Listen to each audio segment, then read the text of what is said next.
წარმოიდგინეთ, რომ ხართ ადამიანი, რომელმაც იცის ყველაფერი სტალინის შესახებ, ყოველი საოჯახო საიდუმლო, ყოველი ღამის კოშმარი, ყოველი ცრემლი, რომელიც დაიღვარა კრემლის კედლებს უკან. ახლა წარმოიდგინეთ, რომ ეს ადამიანი თავად სტალინის ქალიშვილია და ის გადაწყვეტს ყველაფრის გახმაურებას მთელი მსოფლიოს წინაშე. 1966 წელს სვეტლანა ალილუევა გადაკვეთს საბჭოთა კავშირის საზღვარს, ელჩის ქვეყანაში მიდის და არასოდეს ბრუნდება უკან. მან თან წაიღო საიდუმლოებები, რომლებსაც კრემლი 10 წლეულების განმავლობაში მალავდა, სტალინის ყოველდღიური ცხოვრების დეტალები, საოჯახო დრამები, პირადი წერილები, საშინელი ჭეშმარიტება მამისა და ქალიშვილის ურთიერთობის შესახებ. რატომ გაიქცა დიქტატორის ქალიშვილი საკუთარი ქვეყნიდან? რა ინახებოდა იმ საიდუმლო დოკუმენტებში, რომლებიც იგი თან წაიღო? და ყველაზე მთავარი, რა თქვა მან ამერიკაში? რამაც შეძრა მთელი მსოფლიო? სტალინის კერძო საცხოვრისში ჰაერი ყოველთვის სქელი იყო შიშისგან. დაცვის მუშაკები ამბობდნენ, რომ თუნდაც ოჯახის წევრები არ იცოდნენ, როდის შევიდოდა დიქტატორი ოთახში და რას იტყოდა. სვეტლანა ალილუევა იზრდებოდა სამყაროში, სადაც ყველა სიტყვას წონა ჰქონდა, ყველა მოძრაობას შედეგები და ყველა ემოციას პოლიტიკური ფერი. ის დაიბადა 1926 წლის თებერვალში, მოსკოვში, როდესაც მისი მამა ჯერ კიდევ იბრძოდა ხელისუფლებისთვის. პატარა გოგონა იყო, რომელიც თავის მამაში ხედავდა უბრალოდ მამას, არა მმართველს, რომელიც 10 მილიონ ადამიანს აკონტროლებდა. მაგრამ ეს არ იყო ჩვეულებრივი ბავშვობა და არა ჩვეულებრივი მამა. კრემლის საცხოვრებელი კორპუსები დღეღამ დაცული იყო. სვეტლანასა და მის ძმას ვასილის ჰყავდათ კერძო პედაგოგები, კერძო ექიმები და კერძო დაცვა. ისინი თამაშობდნენ იმ ეზოებში, სადაც სხვა ბავშვები ვერასოდეს შევიდოდნენ. ისინი კითხულობდნენ წიგნებს, რომლებსაც თავად სტალინი ირჩევდა. მათი ყოველი ნაბიჯი, ყოველი სიტყვა, ყოველი მეგობარი კონტროლდებოდა. სვეტლანა იხსენებდა, რომ მამა მოითხოვდა მას დილით ადრე აღდგომას და საღამოობით ადრე დაძინებას. ის ამბობდა, რომ სტალინი მკაცრად აკონტროლებდა, რა სჭამდა, რა ტანსაცმელს იცვამდა და ვისთან ესაუბრებოდა. დიქტატორი თავის ქალიშვილს უწოდებდა ჩემო პატარა სიმღერა, მაგრამ ეს სიყვარული იყო დამახინჯებული, გამჭოლი და სახიფათო. რაღაც მოხდა 1927 წელს, რაც სვეტლანას ცხოვრებას სამუდამოდ შეცვლიდა. მისი დედა ნადეჟდა ალილუევა გარდაიცვალა უცნაურ გარემოებებში. ოფიციალური ვერსია ამბობდა, რომ ეს იყო აპენდიციტი, მაგრამ კრემლის კედლებს უკან სხვა ამბები ტრიალებდა. სვეტლანა მხოლოდ 6 წლის იყო, როდესაც დაკარგა დედა. წლების შემდეგ, როდესაც გაიზარდა, იგი შეიტყობდა რეალურ ვერსიებს იმის შესახებ, რა მოხდა იმ საშინელ ღამეს. დედამ თვითმკვლელობას სცადა ჩხუბის შემდეგ თავად სტალინთან. ეს იყო საიდუმლო, რომელიც ოფიციალურ საბჭოთა ისტორიაში არასოდეს აღინიშნა, მაგრამ ოჯახის წევრები და უახლოესი თანამშრომლები იცოდნენ ჭეშმარიტება. პატარა სვეტლანა არ ესმოდა, რატომ აღარ ჰყავდა დედა, რატომ აღარ ელაპარაკებოდა მამა ამ თემაზე და რატომ მალავდნენ ყველანი რაღაცას. დედის გარდაცვალების შემდეგ სტალინი გახდა კიდევ უფრო ცივი და დისტანცირებული. სვეტლანა იხსენებდა, რომ მამა თითქმის აღარასოდეს მოკრძალებულად ექცეოდა მას. ის იყო დაკავებული ხელისუფლებით, რეპრესიებით, დიდი წმენდით, რომელიც იწყებოდა 1938 წელს. სახლში სტალინი იყო ჩაფიქრებული, ფრთხილი, ხშირად გაბრაზებული. გოგონა ზრდიდა ვასილის ძმა და სხვა ნათესავები, მაგრამ მამის სითბოს ნაკლებობას ვერაფერი აძლევდა. იგი ეძებდა მის ყურადღებას, ეძებდა იმ სიყვარულს, რომელსაც მხოლოდ მამას შეეძლო მიეცა, მაგრამ მიიღებდა მხოლოდ გაბრაზებულ შეხედვებს და მოკლე ფრაზებს. როგორ გაიზარდა ადამიანი, რომელსაც დედა დაკარგა 6 წელს და მამა, ემოციურად 12-ს. 1924 წელს, როდესაც სვეტლანა 18 წლის იყო, მოხდა რაღაც, რამაც მის ცხოვრებას სრულიად შეცვალა. იგი შეუყვარდა. არა უბრალოდ ვინმეს, არამედ ალექსეი კაპლერს, ცნობილ სცენარისტსა და რეჟისორს, რომელიც 40 წლის იყო. ეს იყო სიყვარული, რომელიც დიქტატორის ქალიშვილს არ უნდა ჰქონოდა. კაპლერი იყო ინტელექტუალი, ყოფილი ფრონტის მებრძოლი, ნიჭიერი ადამიანი, რომელსაც ჰქონდა ცოლი და წარსული. მაგრამ სვეტლანა იყო 15 წლის გოგონა, რომელსაც სჭირდებოდა სიყვარული, ყურადღება და გაგება. კაპლერი მას უკითხავდა პოეზიას, უსაუბრებდა ხელოვნებაზე, თეატრზე, ცხოვრებაზე, ყველაფერზე, რაზეც კრემლის კედლებში არასოდეს საუბრობდნენ. ის იყო ჟანგბადი მოსფერილ სამყაროში. ეს იყო პირველი სიყვარული და იგი იყო აფეთქებითი. სვეტლანა კაპლერთან ხვდებოდა საიდუმლოდ. ისინი დადიოდნენ მოსკოვის ქუჩებში, სადაც არავინ იცნობდა მათ, დადიოდნენ პარკებში. დადიოდნენ თეატრებში. გოგონა გრძნობდა თავს პირველად ცოცხლად. იგი იყო არა სტალინის ქალიშვილი, არამედ უბრალოდ სვეტლანა, გოგონა, რომელსაც შეეძლო გრძნობების გამოხატვა, აზრების გამოთქმა, სიზმრების ხილვა. კაპლერი უძღვებოდა მას ლიტერატურაში, მუსიკაში, ფილოსოფიაში. მაგრამ ამ სიყვარულს არ შეეძლო დაფარულად დარჩენა. სტალინის უსაფრთხოების სამსახურმა იცოდა ყველაფერი თავად პირველი შეხვედრის მომენტიდან. ისინი აკვირდებოდნენ, აფიქსირებდნენ, ატარებდნენ ანგარიშებს. როდესაც სტალინმა შეიტყო, რომ მისი ქალიშვილი ხვდება 40 წლის კაცს, ის გაბრაზდა ისე, როგორც ძალიან იშვიათად ოჯახურ საკითხებზე. რას იფიქრა დიქტატორმა, რომელიც აკონტროლებდა 200 მილიონი ადამიანის ცხოვრებას, როდესაც მისმა ქალიშვილმა არ დაუმორჩილა მას ყველაზე პირად საკითხში? 1953 წლის მარტში ალექსეი კაპლერი დააპატიმრეს. ოფიციალური ბრალდება ჟღერდა ღალატის შესახებ. მაგრამ ყველამ იცოდა რეალური მიზეზი, იგი გაბედა სტალინის ქალიშვილის შეყვარება.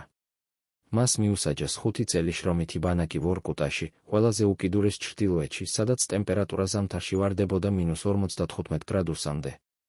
სვეტლანა მაშინ 18 წლის იყო და მთელი მისი სამყაროს ჩამოშლილიყო. იგი ტიროდა, ღრიალობდა, ითხოვდა მამას, მაგრამ სტალინი იყო მტკიცე. იგი უთხრა ქალიშვილს, ეს კაცი იყო ავანტიურისტი, რომელმაც გამოიყენა შენი პოზიცია. სვეტლანა არ სჯეროდა. იგი მარტო წერდა წერილებს კაპლერს, რომლებსაც საფოსტო არასოდეს აგზავნიდა. იგი ინახავდა მის ფოტოს, წერილებს, ყველაფერს, რაც შეეხებოდა იმ მოკლე პერიოდს, როდესაც იყო ბედნიერი. მაგრამ მამა მას აკრძალავდა კაპლერის სახელის კიდეც წარმოთქმას. რატომ დიქტატორი, რომელიც არ ერიდებოდა მილიონების დასჯას, ვერ შეეწია საკუთარი ქალიშვილის ბედნიერების დანახვას? სტალინი ცდილობდა სვეტლანას ყურადღების გადატანას სხვა მიმართულებით. მან მოაწყო მისთვის ცნობილი საბჭოთა მოღვაწეების ბიჭების გაცნობა, მან ცდილობდა კონტროლი მოეხდინა მის მეგობრებზე, სკოლაზე, ცხოვრებაზე. მაგრამ რაღაც უკვე გატყდა. სვეტლანა ხედავდა მამას ახალი თვალებით, არა როგორც დიდ ლიდერს, არამედ როგორც ადამიანს, რომელმაც გაანადგურა მისი პირველი სიყვარული. იგი ხედავდა მის სიმკაცრეს, მის სიცივეს, მის უნარს განადგურდეს ადამიანები უბრალო გადაწყვეტილებით. ის ხედავდა, რომ კრემლის კედლებს უკან არ არსებობდა სიყვარული, სითბო და გაგება, მხოლოდ ძალაუფლება, კონტროლი და შიში. კაპლერის დაპატიმრების შემდეგ სვეტლანა გახდა უფრო დახურული, უფრო ხელიდან გაშვებული, უფრო შორი მამისგან. ის განაგრძობდა სიარულს საუნივერსიტეტო გზით, მაგრამ შიგნით რაღაც მომაკვდინებელი იყო მისში. როგორ იცხოვრა გოგონა, რომელსაც უყვარდა ორი ადამიანი, მამა და შეყვარებული, და ამ ორს შორის არჩევანი არასოდეს უნდა გაეკეთებინა. 1945 წელს სვეტლანა დამთავრებდა მოსკოვის სახელმწიფო უნივერსიტეტს. იგი შეირჩია ისტორიისა და ფილოსოფიის ფაკულტეტი, თუმცა მამა მოითხოვდა, რომ ეწვია ბუნებისმეტყველო მეცნიერებებს. სტალინს სურდა, რომ მის ქალიშვილს ჰქონოდა სერიოზული განათლება, არა რაღაც აბსტრაქტული ფილოსოფია.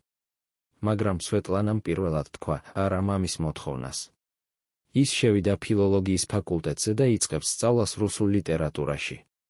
იგი კითხულობს დოსტოევსკის, ტოლსტოის, პუშკინს, ყველა იმ ავტორს, რომლებიც საუბრობენ ადამიანის სულზე, სიყვარულზე, თავისუფლებაზე. უნივერსიტეტში მას მეგობრები ჰყავს, რომლებიც არ უშიშან მისი გვარი. ისინი საუბრობენ ხელოვნებაზე, პოლიტიკაზე, ცხოვრებაზე. მაგრამ სვეტლანა კვლავ გრძნობს თავს იზოლირებულად, იგი არის სტალინის ქალიშვილი და ეს პოზიცია მას ჩრდილს უყრის ყველგან. სადაც არ უნდა წავიდეს. ომის დროს სვეტლანა მუშაობდა კრემლის თარგმანად და კორექტორად. იგი ხედავდა მამას იშვიათად მხოლოდ მაშინ, როდესაც სტალინი ხვდებოდა ოჯახს მოკლე შეხვედრებისთვის. დიქტატორი იყო მთლიანად ჩაფლული ომში, სტრატეგიაში, გადაწყვეტილებებში, რომლებიც განსაზღვრავდა მილიონების ბედს. სვეტლანა ხედავდა, რომ მამას აღარ სჭირდებოდა ის იმ გაგებით, როგორც ბავშვობაში. იგი იყო უკვე ზრდასრული ქალი, რომელსაც საკუთარი აზრები ჰქონდა, საკუთარი სურვილები. მაგრამ სტალინისთვის იგი რჩებოდა მის პატარა სიმღერად, პატარა გოგონად, რომელიც უნდა დაემორჩილებოდა. როდესაც ომი დამთავრდა და სტალინი დაბრუნდა რუტინულ საქმეებში, სვეტლანა გრძნობდა, რომ დრო სწრაფად გადიოდა და მას უნდა გადაწყვეტილება მიეღო, რა იქნებოდა მისი ცხოვრება. შეეძლო კი მას ოდესმე გათავისუფლება მამის ჩრდილისგან. 1946 წელს სვეტლანა შეხვდა გრიგორი მორაზოვს, ებრაელ სტუდენტს, რომელიც სწავლობდა მოსკოვის უნივერსიტეტში. ისინი შეუყვარდნენ ერთმანეთს სწრაფად და ინტენსიურად. გრიგორი იყო ნიჭიერი, გულთბილი და გაგებული. იგი ხედავდა სვეტლანას როგორც უბრალო გოგონას, არა როგორც სტალინის ქალიშვილს. ისინი გეგმავდნენ ქორწინებას. მაგრამ როდესაც სვეტლანამ უთხრა მამას, რომ ის უყვარდა ებრაელი ბიჭი, სტალინმა კატეგორიულად უარი თქვა კურთხევაზე. იგი უწოდა გრიგორს სიონისტად უცხოელად ადამიანად, რომელიც გამოიყენებდა მის ქალიშვილს პოლიტიკური მიზნებისთვის. სვეტლანა კვლავ ებრძოდა, კვლავ ითხოვდა, მაგრამ სტალინი არ იშლებოდა. ამჯერად სვეტლანამ მიიღო გადაწყვეტილება, რომელიც შეცვლიდა ყველაფერს, იგი დაქორწინდა გრიგორი მორაზოვზე მამის თანხმობის გარეშე. როგორ დაბედა დიქტატორის ქალიშვილმა გაეთხოვა იმისთვის, ვისაც მამა არ ეთანხმებოდა? ქორწინება მორაზოვთან გაგრძელდა მხოლოდ 2 წელს. იყო ზეწოლა კრემლიდან, იყო დაძაბულობა, იყო შიში. გრიგორის ოჯახს ემუქრებოდა რეპრესიები. სვეტლანას ზედმეტ გამოკითხვას აკეთებდნენ. ატმოსფერო იყო მომწამლავი. 1948 წელს ისინი განქორწინდნენ, თუმცა სვეტლანამ ბიჭი იოსები ჰყავდა. სტალინმა შეიტყო შვილიშვილის შესახებ, მაგრამ არასოდეს ნახა იგი, არასოდეს საუბრობდა მასზე. იგი უარს ამბობდა იმის აღიარებაზე, რომ მისი შვილიშვილი იყო ნახევრად ებრაელი.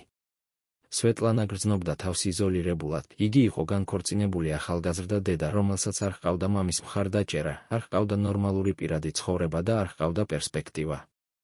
მან იცოდა, რომ ყველა მისი ნაბიჯი აკვირდებოდა, ყველა მისი სიტყვა აფიქსირდებოდა და ყველა მისი მეგობარი ამოწმებდა. როგორ იცხოვრა ადამიანი, რომელიც არის ერთდროულად პრივილეგირებული და პატიმარი საკუთარ სახლში? 1959 წელს სვეტლანა ხვდება იური ჟდანოვს, სხვა საბჭოთა ფუნქციონერის შვილს. სტალინი ამჯერად ეთანხმება ამ ქორწინებას. იური იყო სწორი წარმოშობის, სწორი გვარის, სწორი წრიდან.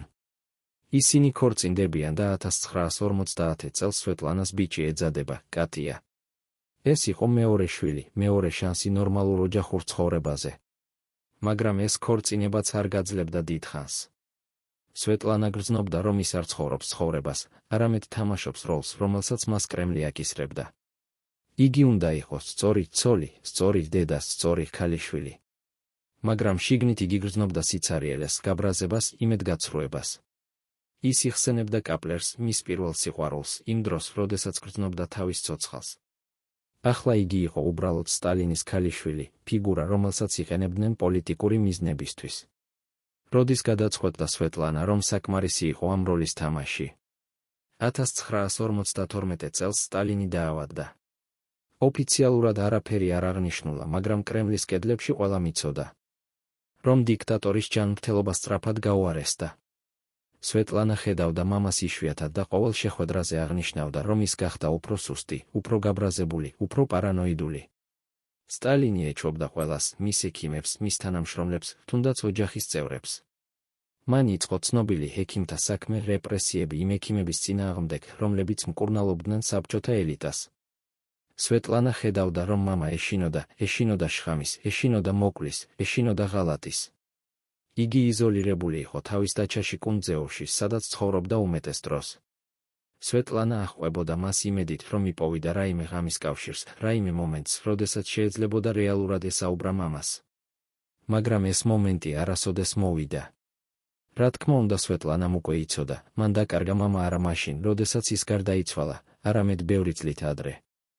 როდესაც სტალინმა არჩევანი გააკეთა ძალაუფლებასა და საკუთარ ოჯახს შორის, 1952 წლის მარტის მე-5 დღეს სტალინი გარდაიცვალა. სვეტლანა იყო მის გვერდით იმ საშინელ საათებში, როდესაც დიქტატორი იწვა უძრავად, უუნარო ილაპარაკოს ან გაეგო, რა ხდებოდა მის გარშემო. იგი იხსენებდა, რომ მამის სახე იყო დამახინჯებული, მისი თვალები ღია, მაგრამ ცარიელი.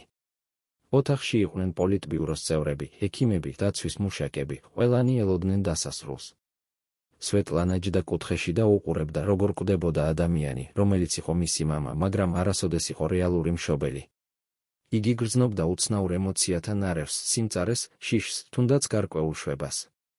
როდესაც სტალინმა ბოლოს უთქვა გამოიდო, სვეტლანა არ ტიროდა.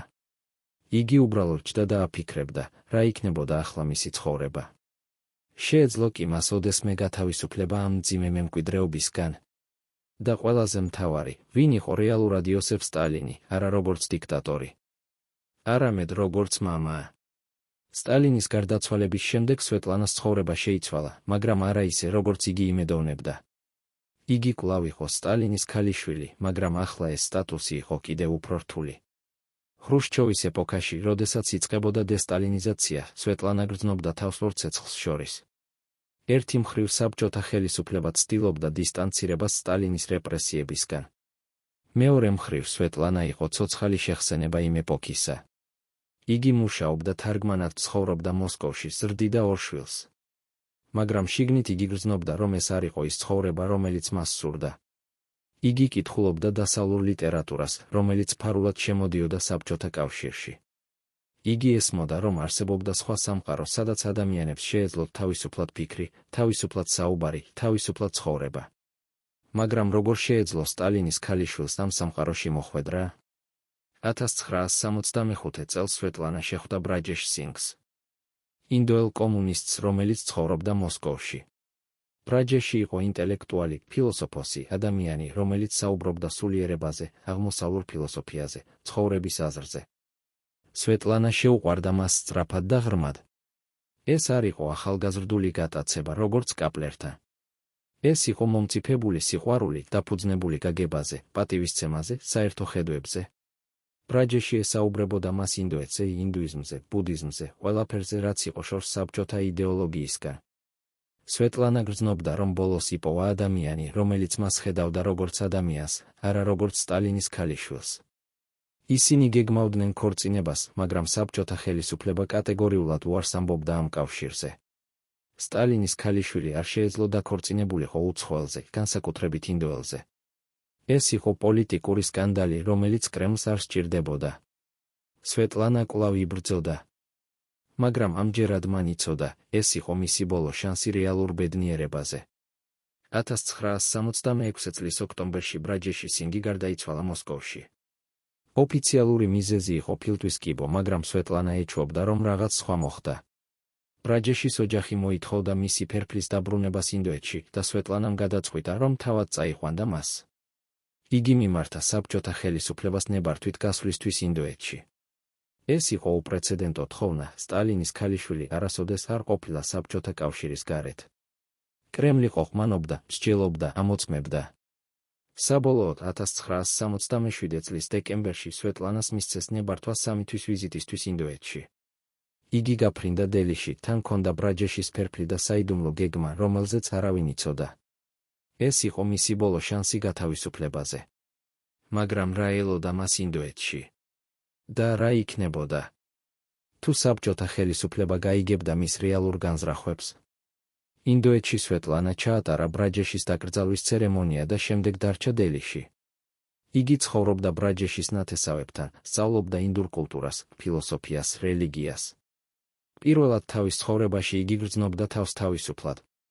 არავინ აკონტროლებდა მის ნაბიჯებს, არავინ უსმენდა მის საუბრებს, არავინ აფიქსირებდა მის აზრებს. მაგრამ საბჭოთა ელჩობა მოითხოვდა მის დაბრუნებას. ისინი აგზავნიდნენ წერილებს, ურეკავდნენ, ზეწოლას აკეთებდნენ. სვეტლანა იცოდა, რომ თუ დაბრუნდებოდა მოსკოვში, მისი ცხოვრება კვლავ იქნებოდა კონტროლირებული, შეზღუდული, მოსფერილი. იგი იცოდა, რომ მას ჰქონდა არჩევანი, დაბრუნება ან გაქცევა. 1967 წლის მარტში სვეტლანა მივიდა ამერიკის ელჩობაში დელიში და განაცხადა, რომ მას სურდა პოლიტიკური თავშესაფარი. ეს იყო გადაწყვეტილება, რომელმაც შეძრა მთელი მსოფლიო. სტალინის ქალიშვილი გაიქცა დასავლეთში. რატომ გააკეთა მან ეს? რა იყო ის საბოლოო წვეთი, რომელმაც აიძულა დიქტატორის ქალიშვილი მიეტოვებინა საკუთარი ქვეყანა? ამერიკის ელჩობაში სვეტლანამ განაცხადა, რომ მას აღარ სურდა დაბრუნება საბჭოთა კავშირში. იგი ამბობდა, რომ მთელი თავისი ცხოვრება იყო პატიმრობა, რომ მას არასოდეს ჰქონია რეალური თავისუფლება, რომ მას სურდა ცხოვრება როგორც ჩვეულებრივ ადამიანს. ამერიკელი დიპლომატები იყვნენ შოკში. ეს იყო უდიდესი პოლიტიკური დეფექტი ცივი ომის ისტორიაში. სტალინის ქალიშვილი, ადამიანი, რომელიც იცოდა ყველა საიდუმლო საბჭოთა ელიტის შესახებ, ადამიანი, რომელიც გაიზარდა კრემლის კედლებში, ადამიანი, რომელიც იყო ცოცხალი სიმბოლო საბჭოთა რეჟიმისა, ახლა ითხოვდა თავშესაფარს დასავლეთში. ამერიკის მთავრობამ სწრაფად მიიღო გადაწყვეტილება, სვეტლანას მიეცა პოლიტიკური თავშესაფარი. 1967 წლის აპრილში იგი ჩაფრინდა შვეიცარიაში. შემდეგ იტალიაში და საბოლოოდ ნიუ-იორკში. როდესაც სვეტლანა ალილუევა გადმოვიდა თვითმფრინავიდან კენედის აეროპორტში, მას ელოდა ასობით ჟურნალისტი, ფოტოგრაფი, ტელეკამერა. მთელი მსოფლიო უყურებდა ქალს, რომელმაც გაბედა გაქცევა საკუთარი წარსულიდან. მაგრამ რა ელოდა მას ამერიკაში? შეეძლო კი მას რეალურად გათავისუფლება სტალინის ჩრდილისგან. ნიუ-იორკში სვეტლანას მიეცა დაცვა, ბინა, ფინანსური მხარდაჭერა. მაგრამ ყველაზე მთავარი, მას მიეცა თავისუფლება საუბრისა. იგი დაიწყო მუშაობა მემუარებზე, წიგნზე, რომელიც ეწოდებოდა 20 წერილი მეგობარს. ამ წიგნში სვეტლანა აღწერდა თავის ცხოვრებას კრემლში, ურთიერთობას მამასთან, საოჯახო დრამებს, პოლიტიკურ ინტრიგებს. იგი წერდა დეტალურად, ემოციურად, ღიად. პირველად თავის ცხოვრებაში მას შეეძლო თქმა ჭეშმარიტება მამის შესახებ, არა როგორც დიდი ლიდერის, არამედ როგორც ადამიანის, რომელიც იყო ცივი, მკაცრი, ხშირად სასტიკი. სვეტლანა წერდა დედის თვითმკვლელობის შესახებ, კაპლერის დაპატიმრების შესახებ, თავისი ქორწინებების შესახებ, რომლებიც ყოველთვის იყო კონტროლირებული კრემლის მიერ. წიგნი გამოვიდა 1968 წელს და გახდა მსოფლიო ბესტსელერი. მილიონები ადამიანი კითხულობდნენ სტალინის ქალიშვილის მოგონებებს. მაგრამ რა იყო ის, რაც სვეტლანამ არ დაწერა? რა საიდუმლოებები კვლავ რჩებოდა დაფარული? ამერიკაში სვეტლანა ცდილობდა ჩვეულებრივი ცხოვრების დაწყებას. იგი შეხვდა უილიამ პიტერს, არქიტექტორს და 1969 წელს მათ შეეძინათ ქორწინება. სვეტლანას ეშვა ქალიშვილი ოლგა. ეს იყო მისი მესამე შვილი და პირველი, რომელიც დაიბადა თავისუფლებაში. მაგრამ ეს ქორწინებაც არ გაძლებდა დიდხანს. სვეტლანა გრძნობდა, რომ იგი ვერ ერგებოდა ამერიკულ ცხოვრებას. იგი იყო ძალიან რუსი, ძალიან საბჭოთა, ძალიან დაკავშირებული თავის წარსულთან. იგი ნატრობდა რუსულ ენას, რუსულ კულტურას, რუსულ ლანდშაფტს. ამერიკაში იგი გრძნობდა თავს უცხოდ, იზოლირებულად, გაუგებლად. ჟურნალისტები მუდმივად ადევნებდნენ მას, ეძებდნენ სკანდალებს, ცდილობდნენ მისი პირადი ცხოვრების გახმაურებას. სვეტლანა იყო დაღლილი ყურადღებისგან, დაღლილი კითხვებისგან, დაღლილი იმისგან, რომ ყოველთვის იყო სტალინის ქალიშვილი. შეეძლო კი მას ოდესმე გათავისუფლება ამ იარლიკისგან. 1974 წელს სვეტლანა მიიღო გადაწყვეტილება, რომელმაც კვლავ შოკში ჩააგდო მსოფლიო, იგი დაბრუნდა საბჭოთა კავშირში. ეს იყო უცნაური, გაუგებარი ნაბიჯი. ქალი, რომელმაც გაიქცა საბჭოთა რეჟიმისგან, რომელმაც დაწერა წიგნი სტალინის რეპრესიების შესახებ, რომელმაც მიიღო ამერიკული მოქალაქეობა, ახლა ბრუნდებოდა მოსკოვში. რატომ? სვეტლანა ამბობდა, რომ მას ნატრობდა საკუთარი ქვეყანა, საკუთარი ენა, საკუთარი კულტურა. იგი ამბობდა, რომ ამერიკაში გრძნობდა თავს უცხოდ და რომ მას სურდა დაბრუნება სახლში. მაგრამ იყო თუ არა ეს რეალური მიზეზი? საბჭოთა ხელისუფლება მას შეხვდა როგორც დაბრუნებულ ქალიშვილს. მას მიეცა ბინა მოსკოვში, მას დაუბრუნეს საბჭოთა მოქალაქეობა. მაგრამ ცხოვრება საბჭოთა კავშირში აღარ იყო ისეთი, როგორც სვეტლანა იხსენებდა. იგი იყო იზოლირებული, კონტროლირებული, დაკვირვებული. გვაკვირდებოდა მის ყოველ ნაბიჯს. მას არ ჰქონდა თავისუფლება, რომელსაც ამერიკაში ჰქონდა. 2 წლის შემდეგ სვეტლანა კვლავ გაიქცა, ამჯერად ინგლისში. რა იყო ეს, შეცდომა თუ გამოცდა? და რა ეძებდა სვეტლანა ალილუევა რეალურად, ადგილს დედამიწაზე თუ მშვიდობას საკუთარ სულში? ინგლისიდან სვეტლანა გადავიდა ამერიკაში, შემდეგ კვლავ ევროპაში. იგი ცხოვრობდა სხვადასხვა ქვეყანაში, ცდილობდა იპოვა ადგილი, სადაც შეეძლებოდა მშვიდად ცხოვრება. მაგრამ ყველგან მას ადევნებდნენ ჟურნალისტები, ყველგან მას ეძებდნენ სკანდალებს. ყველგან მას უწოდებდნენ სტალინის ქალიშვილს. იგი წერდა წიგნებს, მუშაობდა თარგმანად, ცდილობდა ფინანსურად დამოუკიდებლად ცხოვრება. მაგრამ ფული, რომელიც მან მიიღო პირველი წიგნიდან, სწრაფად ამოიწურა. სვეტლანა ცხოვრობდა მოკრძალებულად, ხშირად მარტო, ხშირად დეპრესიაში. იგი ნატრობდა თავის შვილებს, რომლებიც დარჩნენ საბჭოთა კავშირში. იგი ნატრობდა თავის ძმას ვასილის, რომელიც გარდაიცვალა ალკოჰოლიზმისგან. იგი ნატრობდა თუნდაც იმ ცხოვრებას, რომელიც ჰქონდა კრემლში, მიუხედავად ყველა შეზღუდვისა, იქ იყო სტაბილურობა, იქ იყო ადგილი, სადაც იგი იცოდა, ვინ იყო.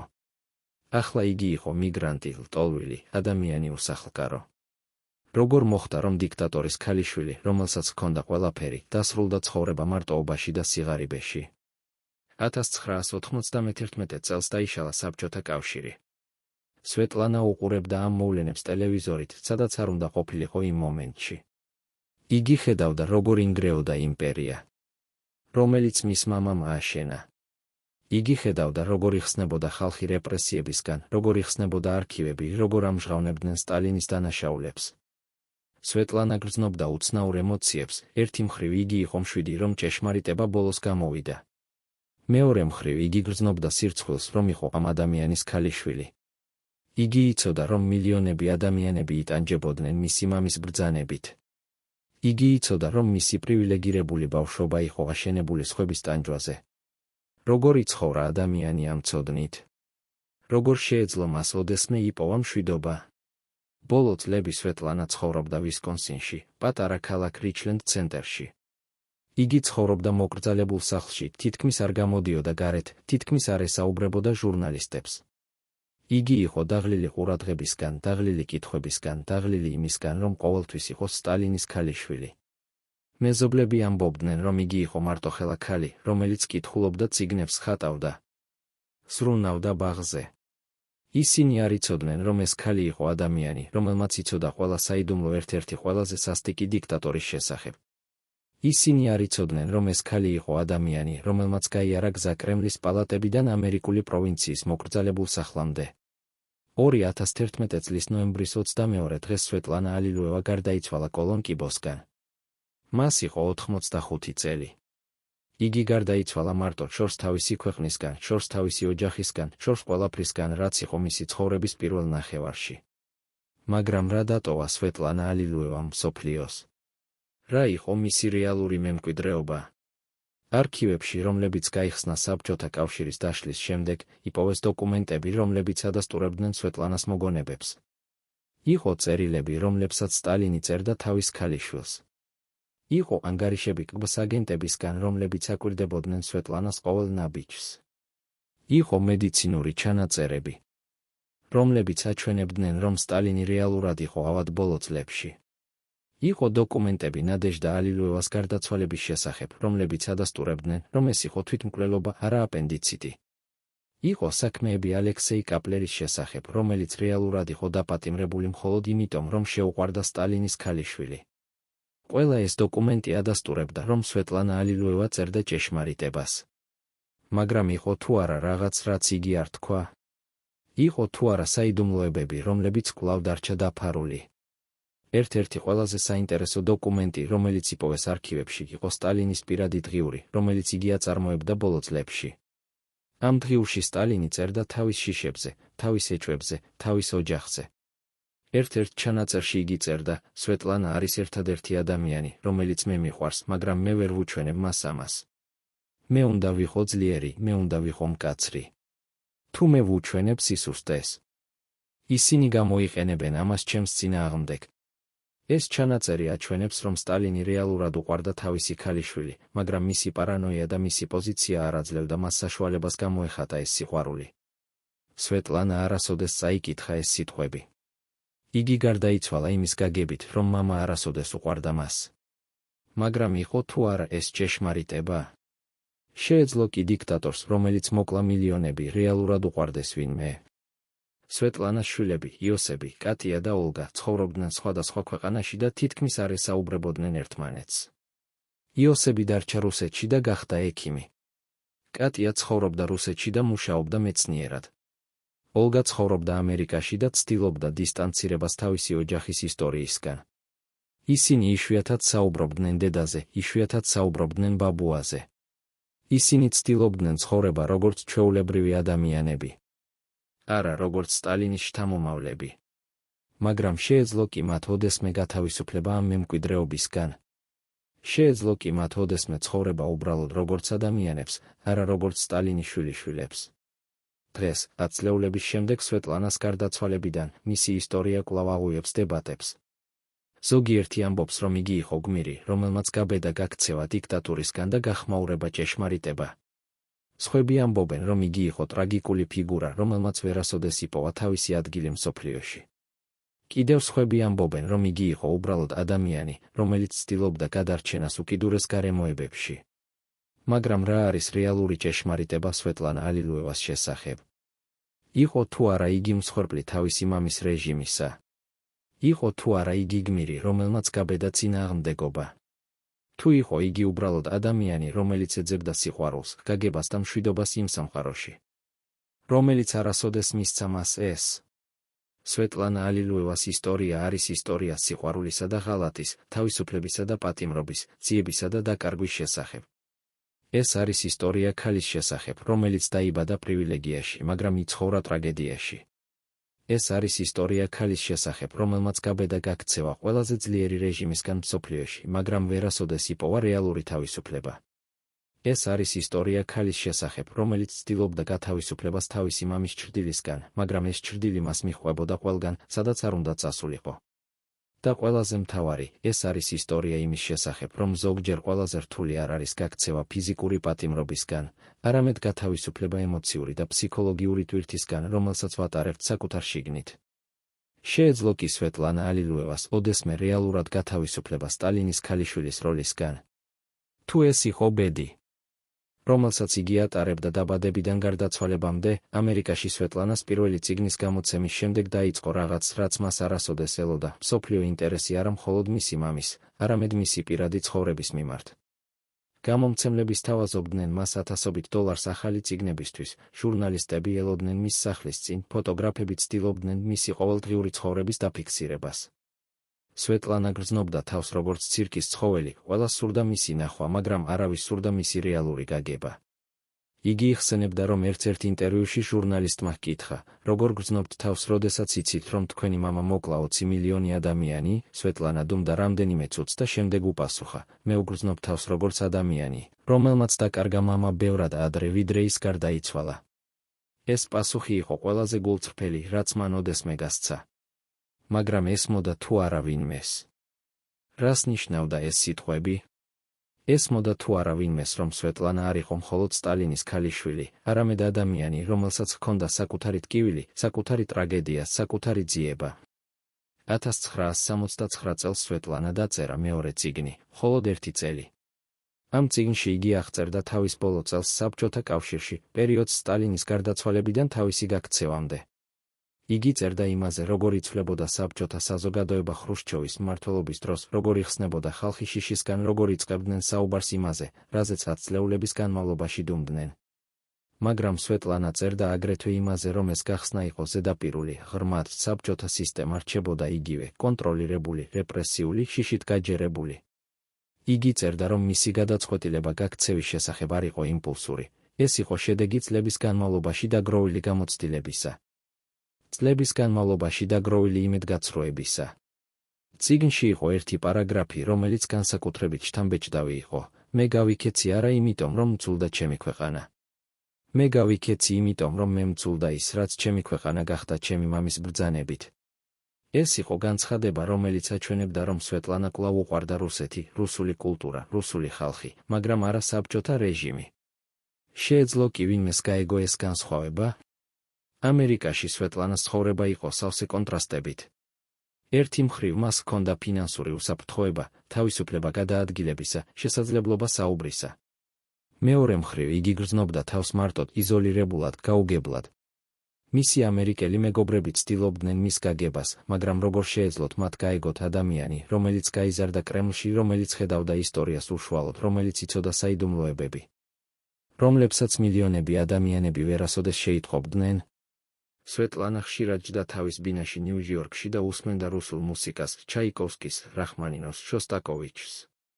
ეს მუსიკა მას აბრუნებდა სახლში, იმ სახლში, რომელიც აღარ არსებობდა, იმ სახლში, რომელიც იყო ერთდროულად მისი სამოთხე და მისი ჯოჯოხეთი.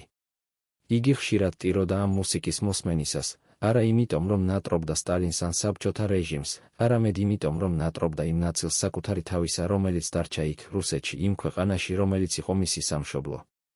როგორ იცხოვრა ადამიანი, რომელიც არის ორ სამყაროს შორის და არც ერთში არ გრძნობს თავს სახლში? 1970-იან წლებში სვეტლანა იწყებს მუშაობას მესამე წიგნზე, მაგრამ ეს წიგნი არასოდეს დასრულდება. იგი წერს ფრაგმენტებს, მოგონებებს, ფილოსოფიურ ესეებს, მაგრამ ვერ ახერხებს მათ ერთიან ნარატივში გაერთიანებას. მისი გამომცემელი ამბობს, რომ მკითხველები ელიან კონკრეტულ ფაქტებს სტალინის შესახებ, არა ფილოსოფიურ განსჯებებს ცხოვრების აზრზე. მაგრამ სვეტლანას აღარ სურს წერა მამაზე, მას სურს წერა საკუთარ თავზე, საკუთარ ძიებაზე, საკუთარ გზაზე. იგი წერს, ყველას სურს რომ მე ვიყო სტალინის ქალიშვილი. მაგრამ მე მინდა ვიყო უბრალოდ სვეტლანა, ადამიანი, რომელსაც აქვს საკუთარი აზრები, საკუთარი გრძნობები, საკუთარი ცხოვრება. ეს წერილი რჩება მის პირად არქივში და არასოდეს გამოქვეყნდება. მაგრამ ეს სიტყვები აჩვენებს, რომ სვეტლანა კვლავ იბრძოდა იმავე ბრძოლას, რომელსაც იბრძოდა მთელი თავისი ცხოვრება, ბრძოლას საკუთარი იდენტობისთვის, ბრძოლას უფლებისთვის იყო საკუთარი თავი. შეეძლო კი მას ოდესმე მოგება ამ ბრძოლაში. ქორწინება უილიამ პიტერსთან დასრულდა განქორწინებით 1973 წელს. სვეტლანა კვლავ იყო მარტო, კვლავ ეძებდა ადგილს, სადაც შეიძლებოდა მშვიდად ცხოვრება. იგი გადავიდა პრინსტონში, სადაც იქირავა პატარა სახლი უნივერსიტეტის მახლობლად. იქ იგი ცდილობდა ჩვეულებრივი ცხოვრების დაწყებას, დადიოდა ბიბლიოთეკაში, კითხულობდა, წერდა, ზრუნავდა ქალიშვილ ოლგაზე. მაგრამ ჟურნალისტები კვლავ ადევნებდნენ მას, კვლავ ეძებდნენ სკანდალებს, კვლავ ცდილობდნენ მისი პირადი ცხოვრების გახმაურებას. ერთ-ერთმა ჟურნალისტმა გამოაქვეყნა სტატია სათაურით სტალინის ქალიშვილი ცხოვრობს ამერიკულ პროვინციაში. სტატიაში აღწერილი იყო სვეტლანას ყოველდღიური ცხოვრება, როგორ დადიოდა იგი სუპერმარკეტში, როგორ ზრუნავდა ბაღზე, როგორ თამაშობდა ქალიშვილთან. ეს იყო ინვაზია მის პირად სივრცეში, ინვაზია, რომელსაც სვეტლანა ვერ აჩერებდა. იგი წერდა წერილს გაზეთის რედაქტორს, გთხოვთ, დამიტოვოთ მარტო. მე არ ვარ პოლიტიკური ფიგურა. მე ვარ უბრალოდ დედა, რომელიც ცდილობს ზრდის თავისი ქალიშვილი. მაგრამ ეს წერილი არასოდეს გამოქვეყნდა. როგორ შეეძლო სტალინის ქალიშვილს ოდესმე ჩვეულებრივი ცხოვრება? 1974 წელს. როდესაც სვეტლანა მიიღო გადაწყვეტილება დაბრუნების შესახებ საბჭოთა კავშირში, მისმა ამერიკელმა მეგობრებმა ცადეს მისი დარწმუნება, რომ ეს იყო შეცდომა. ისინი ამბობდნენ, რომ საბჭოთა ხელისუფლება გამოიყენებდა მას პროპაგანდისთვის, რომ იგი კვლავ იქნებოდა პატიმარი, რომ იგი დაკარგავდა ყველაფერს, რისთვისაც იბრძოდა. მაგრამ სვეტლანა არ უსმენდა. იგი ამბობდა, რომ მას სჭირდებოდა დაბრუნება, მას სჭირდებოდა ხილა თავისი შვილების, იოსების და კატიას, რომლებიც დარჩნენ მოსკოვში. იგი ამბობდა, რომ მას სჭირდებოდა რუსული ენა, რუსული კულტურა, რუსული ლანდშაფტი. მაგრამ იყო თუ არა ეს რეალური მიზეზი? თუ იყო რაღაც სხვა, იმედი, რომ იქ, რუსეთში, იგი იპოვიდა იმას, რასაც ამერიკაში ვერ იპოვა, გაგებას, მიღებას, ადგილს, სადაც შეიძლებოდა ყოფნა საკუთარი თავი. როდესაც სვეტლანა ჩამოფრინდა მოსკოვში, აეროპორტში მას შეხვდნენ საბჭოთა ჟურნალისტები, კამერები, ოფიციალური პირები. ისინი ამბობდნენ, რომ სვეტლანა დაბრუნდა სახლში, რომ იგი გააცნობიერა თავისი შეცდომა. მაგრამ სვეტლანას სახეზე არ იყო ბედნიერება, იყო დაღლილობა, იყო იმედგაცრუება, იყო გაგება იმისა, რომ იგი კვლავ გააკეთა არჩევანი, რომელიც არ იყო სწორი. მოსკოვში სვეტლანას მიეცა ბინა, მას დაუბრუნეს საბჭოთა მოქალაქეობა, მაგრამ მას არ მიეცა თავისუფლება. გბა კვირდებოდა მის ყოველ ნაბიჯს, ვისთან ხვდებოდა, რას საუბრობდა, რას კითხულობდა. მისი ტელეფონი იყო მოსმენილი, მისი წერილები იყო გახსნილი, მისი მეგობრები იყო გამოკითხული. სვეტლანა გრძნობდა თავს როგორც პატიმარი საკუთარ ქვეყანაში. იგი ხვდებოდა თავის შვილებს, იოსებს და კატიას, მაგრამ ეს შეხვედრები იყო დაძაბული, ფორმალური, ცივი. მისი შვილები გაიზარდნენ მის გარეშე, ისინი ჰქონდათ საკუთარი ცხოვრება, საკუთარი ოჯახები, საკუთარი პრობლემები. ისინი არ ესაჭიროებოდნენ დედას, რომელმაც მიატოვა ისინი და გაიქცა ამერიკაში. სვეტლანა გრძნობდა მათ გაბრაზებას, მათ უკმაყოფილებას, მათ დისტანციას. იგი ცდილობდა ახსნას. რატომ გააკეთა ის, რაც გააკეთა, მაგრამ სიტყვები არ გამოდიოდა. როგორ ახსნა შვილებს, რომ მათი დედა გაიქცა არა მათგან, არამედ საკუთარი წარსულისგან? როგორ ახსნა, რომ ზოგჯერ სიყვარული არ არის საკმარისი იმისთვის, რომ დარჩე? 2 წლის შემდეგ, 1976 წელს, სვეტლანა კვლავ გაიქცა. ამჯერად იგი წავიდა ინგლისში, სადაც მას მიეცა პოლიტიკური თავშესაფარი. საბჭოთა პრესა წერდა, რომ სვეტლანა იყო არასტაბილური, დაბნეული ადამიანი, რომელმაც დაკარგა გზა. მაგრამ იყო თუ არა ეს ჭეშმარიტება? თუ იყო სვეტლანა უბრალოდ ადამიანი, რომელიც ეძებდა ადგილს, სადაც შეიძლებოდა ყოფნა საკუთარი თავი, ადგილს, სადაც არ იქნებოდა სტალინის ქალიშვილი, არამედ უბრალოდ სვეტლანა. ინგლისიდან იგი გადავიდა ამერიკაში, შემდეგ კვლავ ევროპაში. იგი ცხოვრობდა ფრანგულ რივიერაზე, შემდეგ შვეიცარიაში, შემდეგ გერმანიაში. ყველგან იგი ცდილობდა იპოვა მშვიდობა. მაგრამ ყველგან მას მიჰყვებოდა მისი წარსული. ჟურნალისტები აღმოაჩენდნენ მას, ფოტოგრაფები იღებდნენ მის სურათებს, გაზეთები წერდნენ სტატიებს სტალინის დაბნეული ქალიშვილის შესახებ. სვეტლანა იყო დაღლილი, იყო გაბრაზებული, იყო იმედგაცრუებული.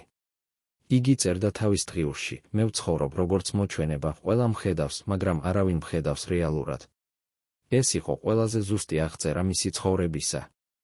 შეეძლო კი ვინმეს ოდესმე რეალურად ხილვა სვეტლანა ალილუევა, არა როგორც სტალინის ქალიშვილი, არამედ როგორც ადამიანი.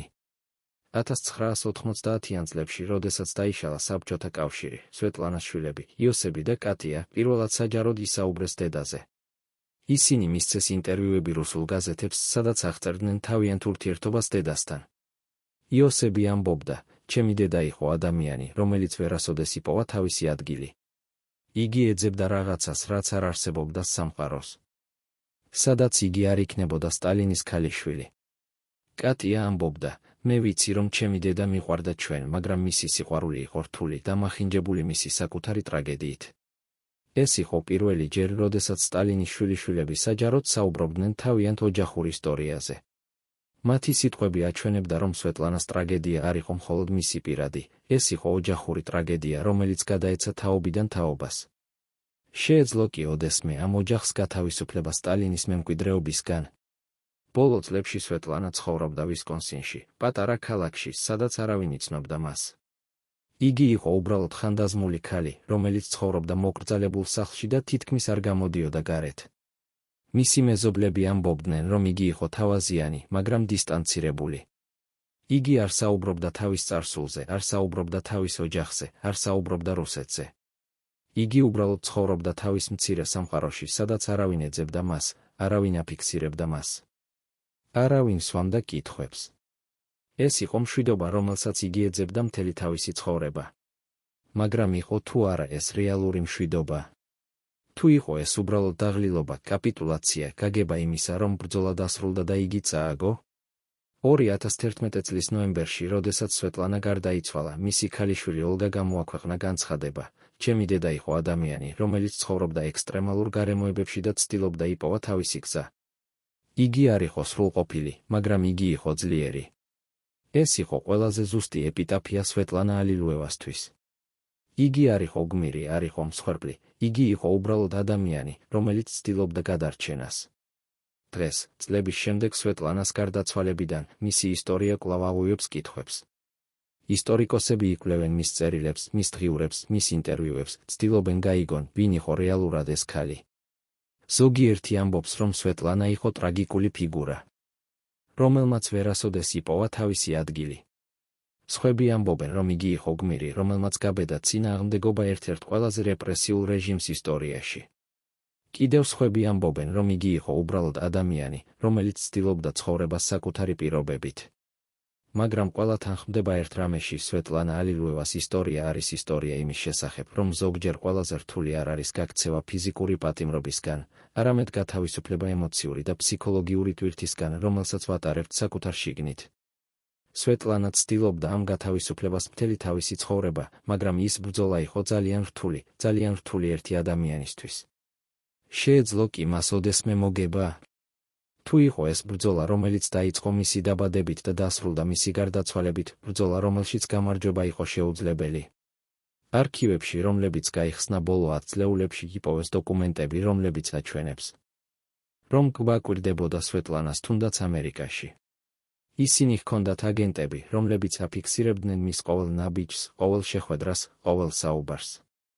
ერთ-ერთ დოკუმენტში წერია: სუბიექტი აჩვენებს ნიშნებს დეპრესიისა და იზოლაციისა. იგი იშვიათად გამოდის სახლიდან, იშვიათად ხვდება ადამიანებს. რეკომენდირებულია გაგრძელება დაკვირვებისა. ეს დოკუმენტი აჩვენებს, რომ სვეტლანა არასოდეს იყო რეალურად თავისუფალი, თუნდაც ამერიკაში, თუნდაც ათასობით კილომეტრის მოშორებით კრემლისგან, იგი კვლავ იყო დაკვირვებული, კვლავ იყო კონტროლირებული, კვლავ იყო პატიმარი. ეს იყო რეალობა, რომელშიც სვეტლანა ცხოვრობდა, რეალობა, სადაც გაქცევა იყო შეუძლებელი, სადაც თავისუფლება იყო ილუზია, სადაც მშვიდობა იყო მიუღწეველი. როგორ იცხოვრა ადამიანი ამ რეალობაში? როგორ შეინარჩუნა ადამიანი თავისი ადამიანურობა, თავისი ღირსება, თავისი იმედი? სვეტლანას ბოლო ინტერვიუში, რომელიც იგი მისცა 2010 წელს, ჟურნალისტმა ჰკითხა, თუ შეგეძლოთ დაბრუნება წარსულში და შეცვლა რაიმე, რას შეცვლიდით, სვეტლანა დუმდა დიდხანს და შემდეგ უპასუხა, მე არ შევცვლიდი არაფერს. ყველაფერი, რაც მოხდა, გამაკეთა ის, ვინც ვარ. მე ვარ სვეტლანა ალილუევა, არა სტალინის ქალიშვილი, არამედ ადამიანი, რომელმაც გაიარა საკუთარი გზა, გააკეთა საკუთარი არჩევანი, იცხოვრა საკუთარი ცხოვრება. ეს იყო ყველაზე ძლიერი განცხადება, რომელიც სვეტლანამ ოდესმე გააკეთა. ეს იყო განცხადება იმის შესახებ, რომ იგი ბოლოს მიიღო საკუთარი თავი, მიიღო საკუთარი ისტორია, მიიღო საკუთარი არჩევანი. ეს იყო განცხადება იმის შესახებ, რომ იგი ბოლოს იპოვა იმას, რასაც ეძებდა მთელი თავისი ცხოვრება, მშვიდობას საკუთარ სულში. მაგრამ იყო თუ არა ეს რეალური მშვიდობა? თუ იყო ეს უბრალოდ დაღლილობის შედეგი, კაპიტულაცია, გაგება იმისა, რომ ბრძოლა დასრულდა? ჩვენ ვერასოდეს შევიტყობთ ამის პასუხს. მაგრამ ის, რაც ჩვენ ვიცით, არის ის, რომ სვეტლანა ალილუევა იყო ადამიანი, რომელიც ცდილობდა, იბრძოდა, ეძებდა და ეს თავისთავად არის ღირსეული პატივისცემისა. სვეტლანას გარდაცვალების შემდეგ მისი პირადი არქივი გადაეცა ბიბლიოთეკას პრინსტონის უნივერსიტეტში. ამ არქივში იყო ასობით წერილი, რომლებიც სვეტლანამ დაწერა, მაგრამ არასოდეს გაგზავნა. იყო წერილები მამისადმი, რომელიც გარდაიცვალა 95 წლის წინ. იყო წერილები დედისადმი, რომელიც გარდაიცვალა, როდესაც სვეტლანა 6 წლის იყო. იყო წერილები ალექსეი კაპლერისადმი, პირველი სიყვარულისადმი, რომელიც გაგზავნეს ბანაკში. იყო წერილები შვილებისადმი, რომლებთანაც ურთიერთობა იყო რთული და დისტანცირებული. ერთ-ერთ წერილში, რომელიც მიმართული იყო მამისადმი, სვეტლანა წერდა, მე ვცდილობდი გაგება იმისა, რატომ არ შეგიძლია მიყვარდე ისე, როგორც მე მჭირდებოდა. ახლა, 10 წლეულების შემდეგ მე ვიცი პასუხი, შენ არ იცოდი, როგორ უნდა გეყვარა.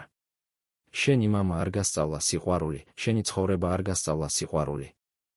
შენი ძალაუფლება არ გასწავლა სიყვარული.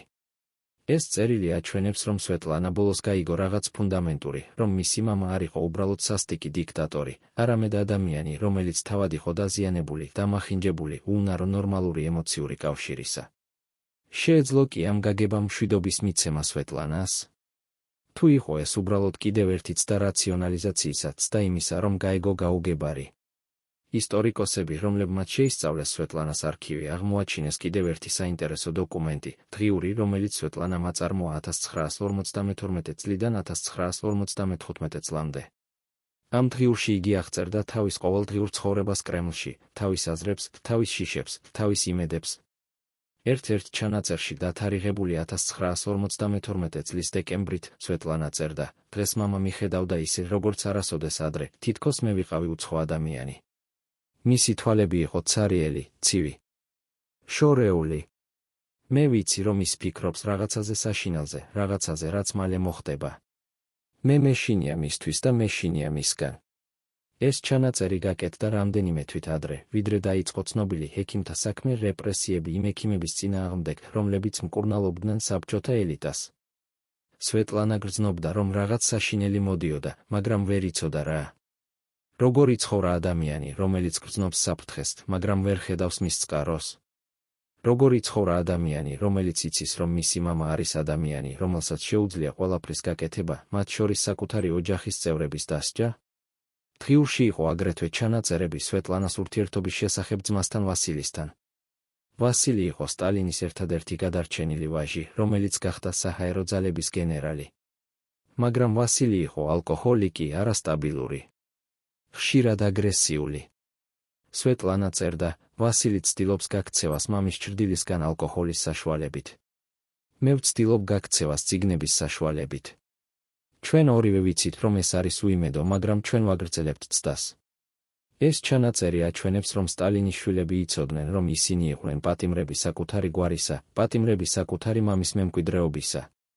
ვასილი გარდაიცვალა 1961 წელს, 54 წლის ასაკში, ალკოჰოლიზმისგან. სვეტლანა არ დაესწრო მის დაკრძალვას, იგი იყო უკვე ამერიკაში.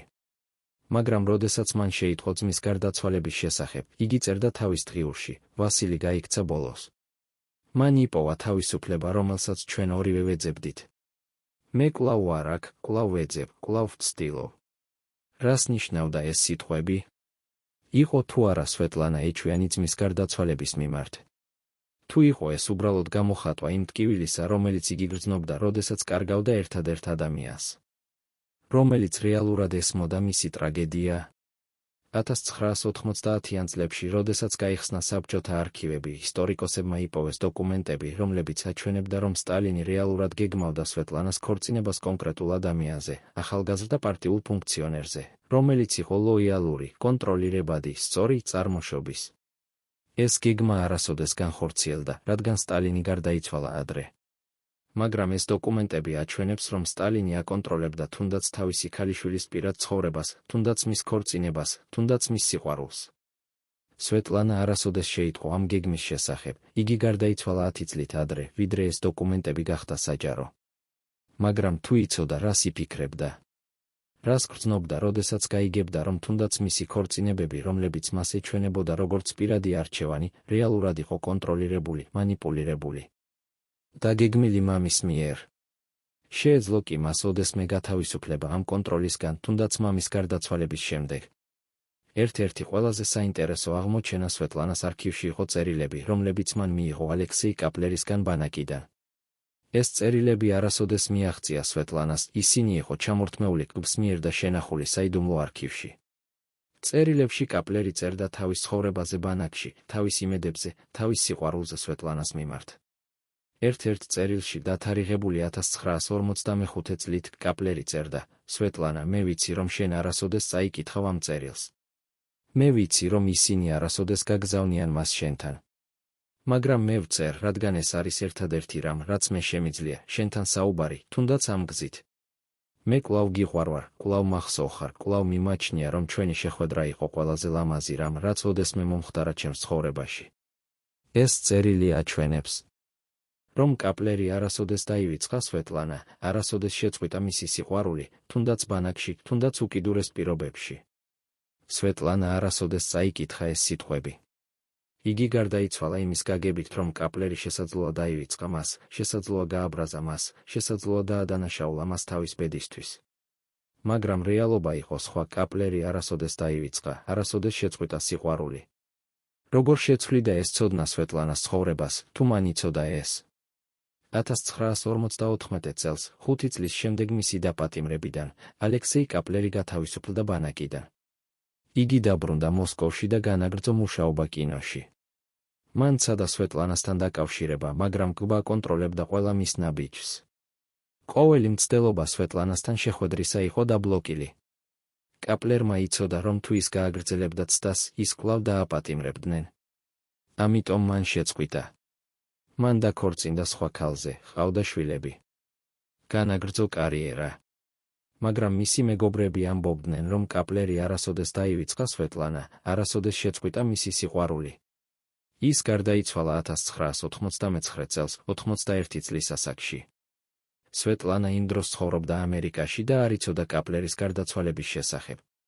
ისინი არასოდეს შეხვდნენ კვლავ, არასოდეს ესაუბრნენ კვლავ, არასოდეს გაიგეს, რომ ორივე კვლავ ინახავდა იმ სიყვარულს, რომელიც დაიწყო 1954 წელს. ეს იყო ტრაგედია, რომელიც არასოდეს დასრულდა, სიყვარული, რომელიც არასოდეს მოკვდა, ისტორია, რომელსაც არასოდეს ჰქონია ბედნიერი დასასრული. რატომ ხდება ასე, რომ ზოგჯერ ყველაზე ძლიერი სიყვარული არის ის, რომელსაც არასოდეს აქვს შანსი რეალიზაციისა? სვეტლანას შვილიშვილები, იოსების და კატიას შვილები, დღეს ცხოვრობენ რუსეთში და თითქმის არ საუბრობენ თავიანთ ოჯახურ ისტორიაზე. ისინი იცნობენ სტალინის გვარს, მაგრამ ცდილობენ დისტანცირებას მისგან. ისინი არიან ჩვეულებრივი ადამიანები, ექიმები, მასწავლებლები, ინჟინრები, რომლებიც ცხოვრობენ ჩვეულებრივ ცხოვრებას. მაგრამ ისინი იცნობენ, რომ მათი გვარი ატარებს წონას, ატარებს ისტორიას, ატარებს ტრაგედიას. ერთ-ერთმა მათგანმა, რომელმაც მისცა ანონიმური ინტერვიუ რუსულ გაზეთს, თქვა: ჩვენ ვცხოვრობთ ჩრდილში, რომელიც გადაეცა 4 თაობით. ჩვენი დიდი ბაბუა იყო ადამიანი, რომელმაც შეცვალა ისტორია, მაგრამ ამავე დროს გაანადგურა მილიონები.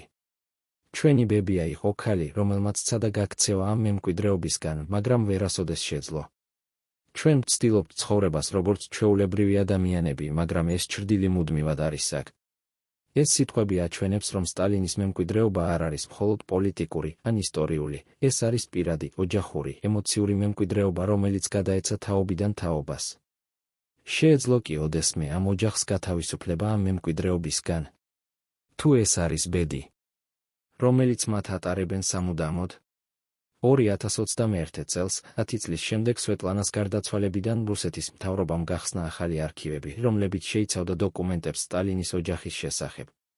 ამ დოკუმენტებში იყო მედიცინური ჩანაწერები, რომლებიც აჩვენებდა, რომ სტალინი ტანჯავდა სერიოზული ფსიქიკური პრობლემებით ბოლო წლებში, პარანოია, დეპრესია, შესაძლოა თუნდაც დემენცია. იყო აგრეთვე დოკუმენტები, რომლებიც აჩვენებდა, რომ სტალინის ექიმები ურჩევდნენ მას დასვენებას, მკურნალობას, თუნდაც გადადგომას, მაგრამ სტალინი უარს ამბობდა. ერთ-ერთ დოკუმენტში დათარიღებული 1952 წლით ექიმი წერდა, პაციენტი აჩვენებს ნიშნებს სერიოზული ფსიქიკური დაავადებისა. ის ეჭვობს ყველას, ხედავს მტრებს ყველგან, ვერ ძინავს, ვერ ჭამს. რეკომენდირებულია სრული დასვენება და ფსიქიატრიული მკურნალობა. ეს დოკუმენტი არასოდეს მიაღწია სტალინს, მისი თანაშემწეები მალავდნენ მას. ეშინოდათ მისი რეაქციისა. მაგრამ ეს დოკუმენტი აჩვენებს, რომ სტალინი ბოლო წლებში იყო არა მხოლოდ სასტიკი დიქტატორი, არამედ ავად ადამიანი, რომელიც ტანჯავდა, ადამიანი, რომელსაც სჭირდებოდა დახმარება. სვეტლანა არასოდეს იცოდა ამის შესახებ. როგორ შეცვლიდა ეს ცოდნა მის გაგებას მამის მიმართ? შეეძლო კი მას უფრო მეტი თანაგრძნობა, უფრო მეტი გაგება, უფრო მეტი პატიება. დღეს, 10 წლეულების შემდეგ სვეტლანას გარდაცვალებიდან, მისი ისტორია კვლავ არის აქტუალური.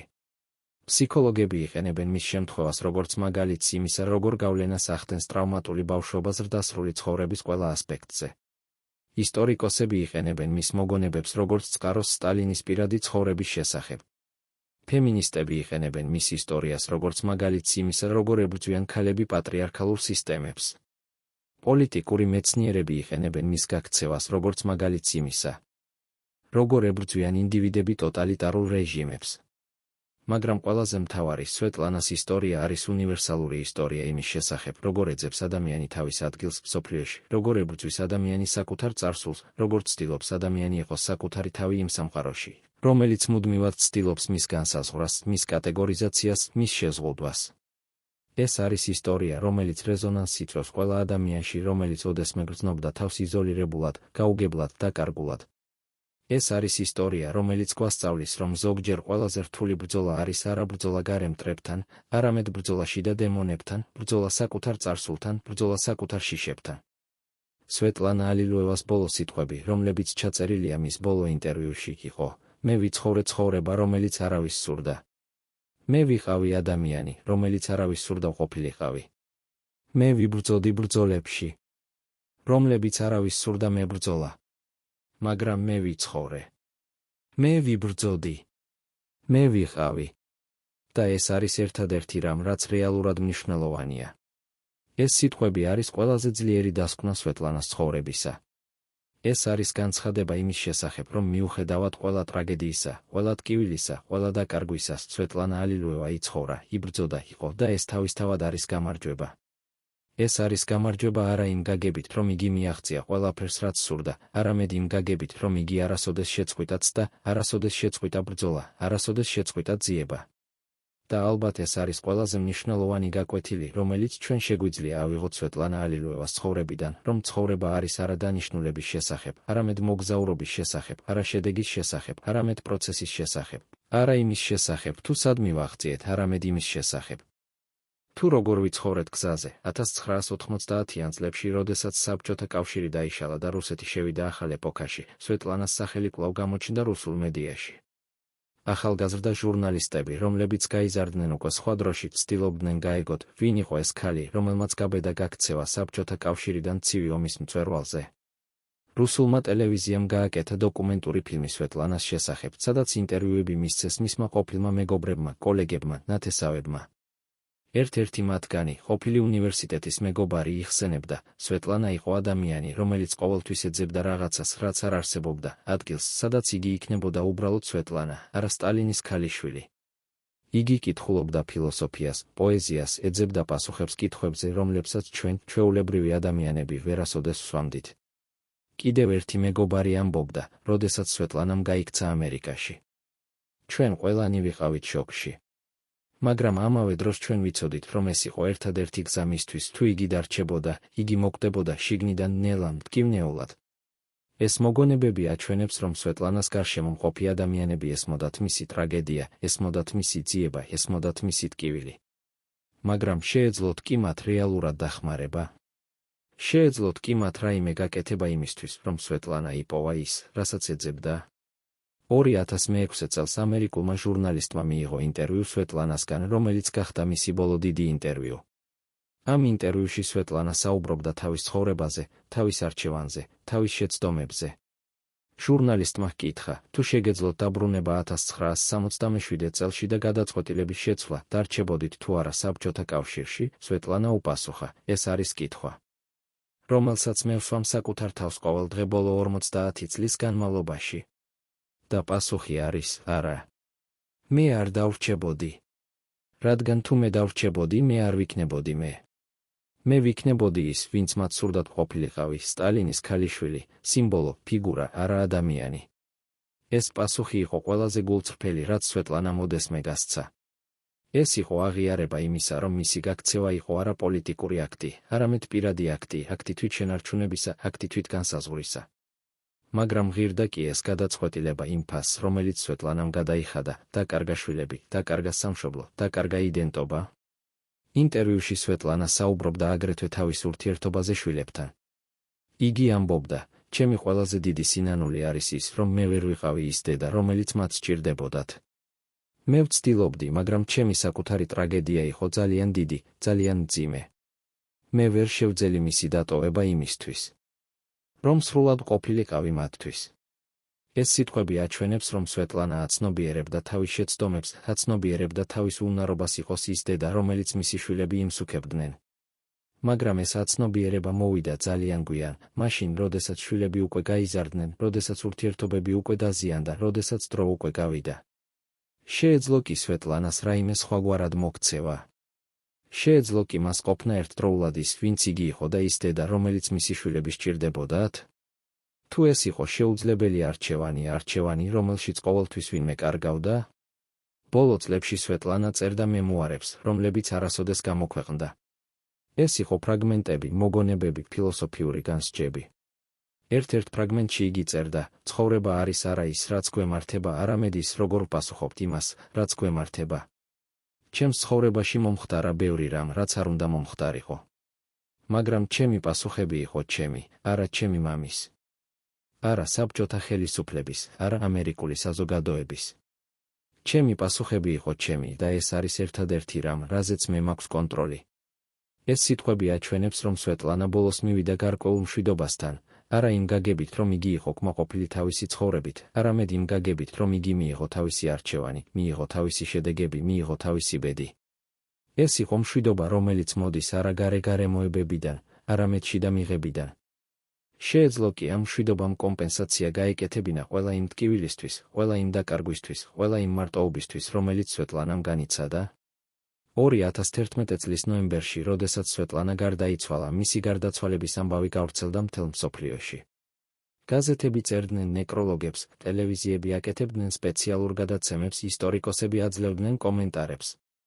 მაგრამ ყველაზე საინტერესო იყო რეაქციები ჩვეულებრივი ადამიანებისგან, რომლებმაც წაიკითხეს სვეტლანას წიგნები, ადამიანებისგან, რომლებმაც გაიგეს მისი ისტორია, ადამიანებისგან, რომლებმაც იპოვეს რაღაც საკუთარ თავში სვეტლანას ცხოვრებაში.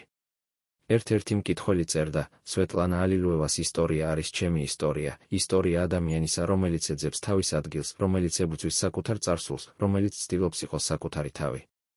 მადლობა სვეტლანა იმისთვის, რომ გვიჩვენე, რომ ეს ბრძოლა ღირს. კიდევ ერთი წერდა, სვეტლანა არ იყო სრულყოფილი, მაგრამ ვინ არის? იგი იყო ადამიანი, რომელიც ცდილობდა, იბრძოდა, ეძებდა. და ეს არის ყველაფერი, რაც ჩვენ შეგვიძლია გავაკეთოთ. ეს რეაქციები აჩვენებს, რომ სვეტლანას ისტორია არის უნივერსალური ისტორია, რომელიც რეზონანსს იწვევს ყველა ადამიანში, რომელიც ოდესმე გრძნობდა თავს დაკარგულად, გაუგებლად, მარტოდ. დღეს, 10 წლეულების შემდეგ სვეტლანას გარდაცვალებიდან, მისი მემკვიდრეობა კვლავ არის საკამათო. ზოგიერთი ისტორიკოსი ამბობს, რომ სვეტლანა იყო გმირი, რომელმაც გაბედა წინააღმდეგობა ერთ-ერთ ყველაზე რეპრესიულ რეჟიმს ისტორიაში. სხვები ამბობენ, რომ იგი იყო ტრაგიკული ფიგურა, რომელმაც ვერასოდეს იპოვა თავისი ადგილი. კიდევ სხვები ამბობენ, რომ იგი იყო უბრალოდ ადამიანი, რომელიც ცდილობდა გადარჩენას ექსტრემალურ გარემოებებში. მაგრამ ყველა თანხმდება ერთ რამეში, სვეტლანა ალილუევას ისტორია არის ისტორია, რომელიც ღირს მოსმენისა, ღირს გაგებისა, ღირს დამახსოვრებისა. ეს არის ისტორია იმის შესახებ, რომ ზოგჯერ ყველაზე რთული არ არის გაქცევა ფიზიკური პატიმრობისგან, არამედ გათავისუფლება ემოციური და ფსიქოლოგიური ტვირთისგან. ეს არის ისტორია იმის შესახებ, რომ ოჯახური ტრაგედია შეიძლება გადაეცეს თაობიდან თაობას, მაგრამ ყოველ თაობას აქვს არჩევანი, გააგრძელოს ეს ტრაგედია თუ შეეცადოს მისი შეწყვეტა. ეს არის ისტორია იმის შესახებ, რომ სიყვარული, თუნდაც დაკარგული სიყვარული, არასოდეს რეალურად კვდება, ის რჩება გულში, მეხსიერებაში. სულში. სვეტლანა ალილუევას საფლავი მდებარეობს პატარა სასაფლაოზე ვისკონსინში. ეს არის მოკრძალებული საფლავი, უბრალო ქვის ფილით, რომელზეც წერია მხოლოდ მისი სახელი და თარიღები. არ არის აღნიშნული, რომ იგი იყო სტალინის ქალიშვილი. არ არის აღნიშნული, რომ იგი იყო ადამიანი, რომელმაც გაბედა გაქცევა საბჭოთა კავშირიდან. არ არის აღნიშნული, რომ იგი იყო ავტორი, რომელმაც დაწერა წიგნები, რომლებმაც შეძრა მსოფლიო. არის მხოლოდ სახელი, სვეტლანა ალილუევა და თარიღები. ეს არის ზუსტად ის, რაც სვეტლანა სურდა, იყოს დამახსოვრებული როგორც უბრალოდ სვეტლანა, არა როგორც სტალინის ქალიშვილი. მაგრამ შეიძლება კიდევ მე ადამიანი, რომელიც დაიბადა ასეთ პოზიციაში, რეალურად იყოს უბრალოდ საკუთარი თავი. შეიძლება კიდევ მე ადამიანი, რომელიც ატარებს ასეთ მემკვიდრეობას, რეალურად გათავისუფლდეს მისგან. ეს არის კითხვები, რომლებზეც პასუხი არასოდეს იქნება ერთმნიშვნელოვანი.